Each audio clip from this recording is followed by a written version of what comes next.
পুলিশকে রাজনৈতিক স্বার্থে ব্যবহার করেছে ফ্যাসিবাদী সরকার।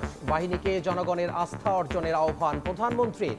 নিরাপরাধ কাউকে হয়রানি না করার নির্দেশ। মানুষের জানমালের নিরাপত্তা নিশ্চিতের প্রতিশ্রুতি। ফ্যাসিবাদী সরকার নিজেদের হীন দলীয় স্বার্থে পুলিশ বাহিনীকে জনগণের মুখোমুখি দাঁড় করিয়েছিল।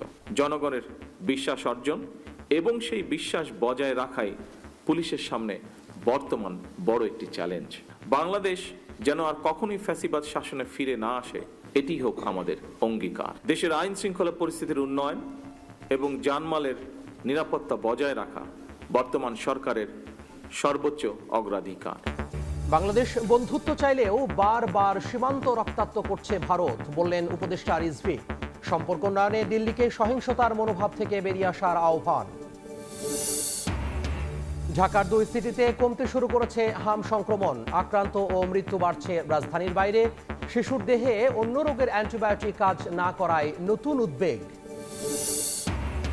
ট্রাফিক আইন ভাঙলেই কাটা যাবে পয়েন্ট, বাতিল হবে লাইসেন্স। সড়কে শৃঙ্খলা ফেরাতে চালু হচ্ছে আরএসপিএস।